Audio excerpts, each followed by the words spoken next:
केंद्रीय गृहमंत्री अमित शाह यांचा त्या ठिकाणी ऐतिहासिक कार्यकाळाचा विक्रम प्रस्थापित झालेला आहे. म्हणजे सर्वात जास्त काळ गृहमंत्री पदावरती राहणारे त्या ठिकाणी गृहमंत्री बनलेले आहेत कोण? अमित शहा. हे लक्षात ठेवा.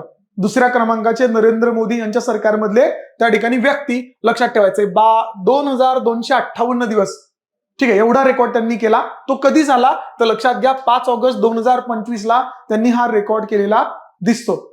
आता याच्या पूर्वी हा रेकॉर्ड कोणाच्या नावावर होता तर हा लालकृष्ण अडवाणी यांच्या नावावरती हा विक्रम होता जो त्यांनी मोडलेला आहे.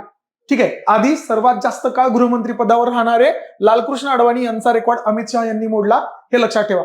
दुसरी सगळ्यात महत्वाची गोष्ट काय आहे तर अमित शहा यांच्या बाबतीमध्ये एक गोष्ट दिसते ते म्हणजे पहिले सहकार मंत्री, पहिले केंद्रीय सहकार मंत्री म्हणून त्या ठिकाणी अमित शहा हे आपल्याला त्या ठिकाणी दिसतात. त्याच्यामुळे ती गोष्ट लक्षात ठेवा की भारताचे पहिले सहकार मंत्री हे कोण आहेत तर ते आपले अमित शहा हे आहेत. कारण का जुलै 2021 मध्ये केंद्रामध्ये सहकार मंत्रालय स्थापन झालं. ही गोष्ट आपल्याला नोंद करायची आहे.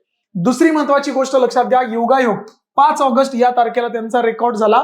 आणि सगळ्यात महत्वाचं त्या ठिकाणी आपल्याला माहिती आहे कलम 370 किती गाजलेलं आहे आणि या 370 कलमाची रद्द करण्याची घोषणा सुद्धा ठीक आहे योगायोगाने 5 ऑगस्ट 2019 ला त्या ठिकाणी संसदेमध्ये कोणी केली होती? अमित शहा यांनी केली होती. त्याच्यामुळे ही घडामोड लक्षात ठेवा की गृहमंत्री अमित शहा यांनी त्या ठिकाणी सर्वाधिक काळ गृहमंत्री असण्याचा विक्रम स्वतःच्या नावावर स्थापन केलेला आहे. आणि त्यापूर्वीचे त्या ठिकाणी असणारे लालकृष्ण अडवाणी यांचा त्यांनी विक्रम मोडला.